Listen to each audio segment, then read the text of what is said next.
Hello everyone.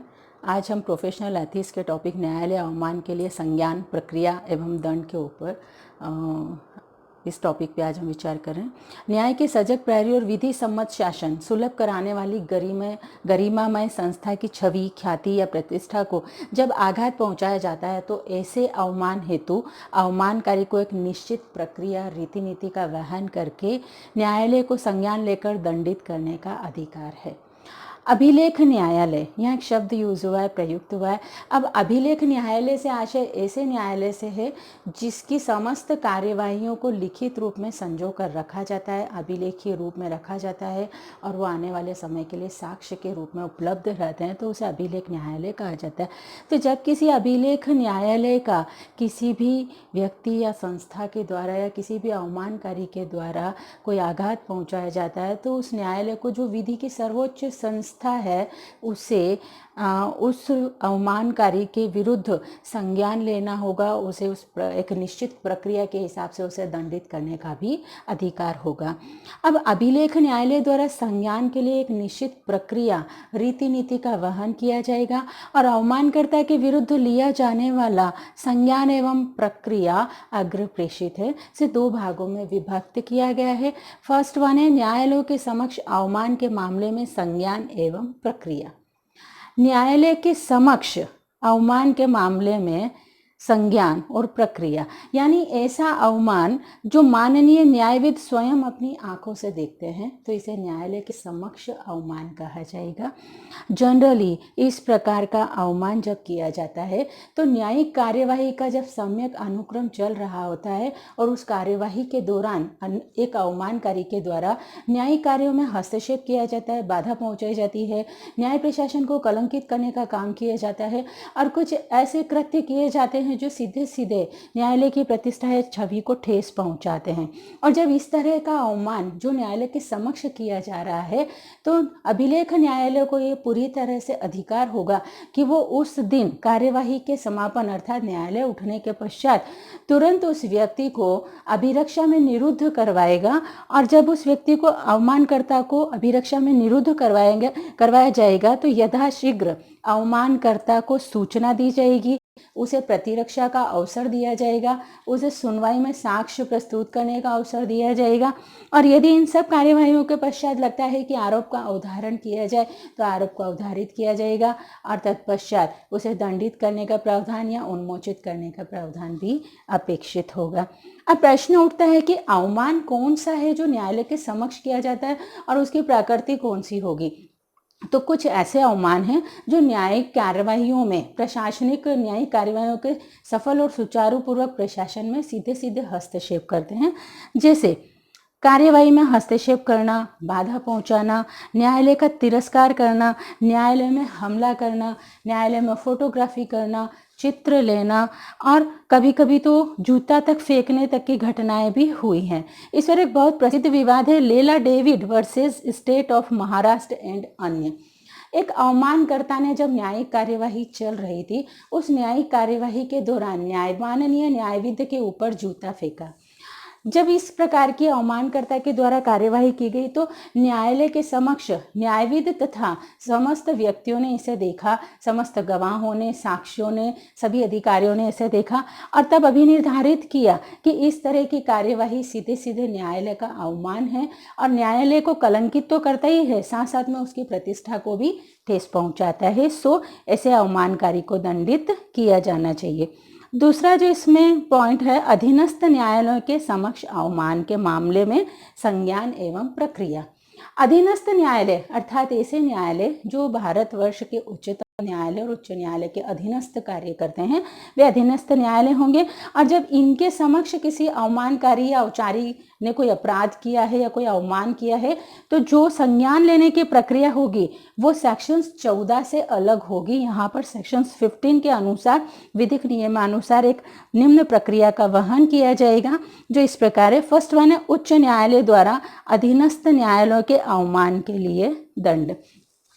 उच्च न्यायालय अपने अधीनस्थ न्यायालयों का अगर किसी औपचारिक ने अवमान किया है तो उसे दंडित करने का अधिकार करता है, क्योंकि यह भी एक संविधान के द्वारा अभिलेखीय शक्ति रखता है, इसलिए यह भी पूरी तरह अवमानकर्ता को दंडित कर सकता है। एक बहुत महत्वपूर्ण विवाद स्टेट ऑफ मध्य प्रदेश बनाम रेवा शंकर, इस विवाद में एक अवमानकारी ने न्यायविद पर कलंक लगाया और उसे कलंकित करने की छवि को धूमिल करने की चेष्टा की। तब निर्णित किया कि यदि कोई व्यक्ति, कोई अवमानकारी न्यायालय को कलंकित करने की चेष्टा करता है तो सीधे सीधे वो अवमानकारी माना जाएगा और उसे भी अभिलेख न्यायालय, उच्च न्यायालय दंडित कर सकता है। दूसरी कंडीशन है भारतीय दंड संहिता के अधीन दांडिक अपराध। कुछ ऐसे अपराध हैं जो आईपीसी के तहत क्रिमिनल ऑफेंस माने गए हैं, दांडिक अपराध माने गए हैं, और जो सेक्शन 228 के साथ सपठित हैं। और इसमें कुछ सेक्शंस आईपीसी की सेक्शन 175 जो लोक सेवक को दस्तावेज पेश करने का लोप करने के लिए प्रयुक्त होती है, सेक्शन 178 शपथ या प्रतिज्ञा से लोक सेवक के समान समक्ष इनकार करती हो, और सेक्शन 180 जो किसी कथन के ऊपर हस्ताक्षर करने से यदि किसी व्यक्ति के द्वारा इनकार किया जाए, और सेक्शन 228 न्यायिक कार्यवाही में बैठे लोक सेवक का अपमान करने के लिए प्रयुक्त होती है। यदि किसी अवमानकारी ने इन किसी भी सेक्शंस के अंतर्गत कोई अपराध किया है तो वो सीधे सीधे अवमानकर्ता होगा और दंडित किया जाएगा। एक बहुत महत्वपूर्ण विवाद दरोगा सिंह वर्सेस बी.के. पांडे। इस विवाद में निर्णित किया गया कि यदि किसी व्यक्ति ने सेक्शन 228 के तहत जो आईपीसी के सेक्शन से कोई अपराध किया है तो वह व्यक्ति 6 माह के कारावास और 2000 रुपया जुर्माने से दंडित किया जा सकेगा। आइए दूसरे टॉपिक पे, जो इसका अवमानकर्ता के लिए जो संज्ञान की प्रक्रिया है उसमें जो दूसरा प्रकार है न्यायालयों के बाहर किए गए अवमान के मामले। अभी हमने बात की थी कि न्यायालय के समक्ष अवमान या न्यायालय के भीतर अवमान। अभी जो हमारा टॉपिक है न्यायालयों के बाहर किए गए अवमान के मामले। सेक्शन 15 में इसे डिफाइन किया गया है कि जब एक निश्चित रीति नीति प्रक्रिया का वहन किया जाएगा और जब एक अवमानकारी जो न्यायालय के बाहर कोई अवमानकारी कृत्य करता है तो वहाँ पर संज्ञान लिया जाएगा और वो प्रक्रिया विधिक नियमानुसार होगी। ये जो अवमान है वो दांडिक अवमान के संज्ञान हेतु सबसे पहले स्वयं अपने प्रस्ताव पर, दूसरा महाधिवक्ता या महाधिवक्ता की लिखित सम्मति से किसी अन्य व्यक्ति द्वारा किए गए प्रस्ताव पर कार्यवाही की जा सकेगी और सीधे सीधे ऐसे अवमानकारी को दंडित किया जाएगा। यहाँ महाधिवक्ता से आशय है एससी यानी सुप्रीम कोर्ट के संबंध में महान्यायवादी या सॉलिसिटर, और यदि हम एचसी हाईकोर्ट की बात करें तो राज्य का महाधिवक्ता, और न्यायिक आयुक्त के संबंध में केंद्रीय सरकार द्वारा गजट में अधिसूचित विधि अधिकारी होगा। जब न्यायालय द्वारा अवमान का संज्ञान लिया जाएगा तो विधिक नियमानुसार एक निश्चित प्रक्रिया रीति नीति का वहन किया जाएगा जो अग्रप्रेषित है। फर्स्ट वन है अकॉर्डिंग सेक्शन 17 सबसेक्शन 1 आरोपित व्यक्ति पर नोटिस की व्यक्तिगत तामील की जाएगी।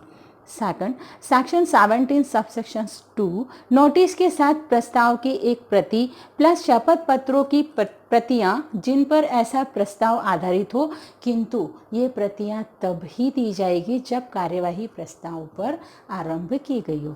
थर्ड कंडीशंस, अधीनस्थ न्यायालयों द्वारा किए गए निर्देश पर आरंभ की गई कार्यवाहियों की दशा में निर्देश की एक प्रति। अब बात करते हैं आपराधिक या दांडिक अवमान की सुनवाई कम से कम 2 न्यायाधीशों से गठित न्यायपीठ द्वारा की जाएगी, उसे सुना जाएगा। अकॉर्डिंग सेक्शंस 18 या विधिक नियमानुसार दांडिक अवमान का प्रत्येक मामला कम से कम 2 न्यायाधीशों से गठित न्यायाधीश की न्यायपीठ के द्वारा सुना जाएगा और अवधारित किया जाएगा, किंतु ये प्रावधान न्यायिक आयुक्त के न्यायालय पर लागू नहीं होंगे। सिविल अवमान की प्रक्रिया की यदि हम बात करें तो कहीं भी कोई निर्दिष्ट प्रक्रिया का उल्लेख नहीं है, किंतु अकॉर्डिंग सेक्शंस 14, 15, 16 और 17 में विहित प्रक्रिया निर्धारित की गई है कि उच्चतम न्यायालय एवं उच्च न्यायालय अभिलेख न्यायालय हैं जिन्हें अंतर्निहित शक्ति प्राप्त है और वे अपनी स्वयं की प्रक्रिया अपना सकते हैं, किंतु यह प्रक्रिया रिजू नहीं होनी चाहिए। न्यायालय अवमान हेतु कार्यवाही के लिए परिसीमा सेक्शंस 20 अवमान किए जाने के दिनांक के 1 वर्ष के भीतर भीतर कोई न्यायालय या तो प्रस्ताव पर या अन्यथा कार्यवाही प्रारंभ कर सकेगा। यह अवधि सिविल और आपराधिक दोनों अवमान पर मान्य होंगे। सामान्यतः लिमिटेशन एक्ट के अनुसार हमारे यहाँ पर किसी भी मामले को दायर करने के लिए एक परिसीमा, एक निश्चित अवधि, एक सर्टन टाइम ड्यूरेशन फिक्स है और उस अवधि के भीतर ही उस वाद कार्यवाही को संस्थित किया जाना, दायर किया जाना अनिवार्य होता है।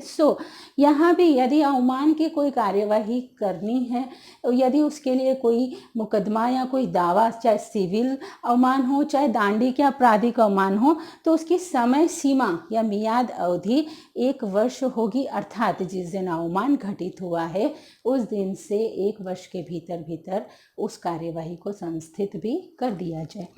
न्यायालय अवमान के लिए एक दंड जो निश्चित किया गया है, विधिक नियमानुसार दंड का प्रावधान है जो या तो 6 माह तक का सादा कारावास हो सकेगा या 2000 रुपये तक का जुर्माना हो सकेगा, या दोनों से अवमानकर्ता को दंडित किया जा सकेगा।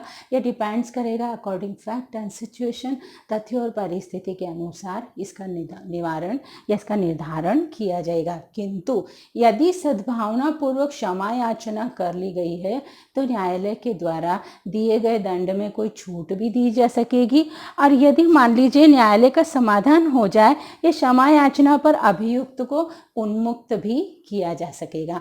आई होप ये वीडियो लेक्चर आपको अच्छा लगा होगा और आप इसे ज़्यादा से ज़्यादा लाइक, शेयर और सब्सक्राइब करिएगा।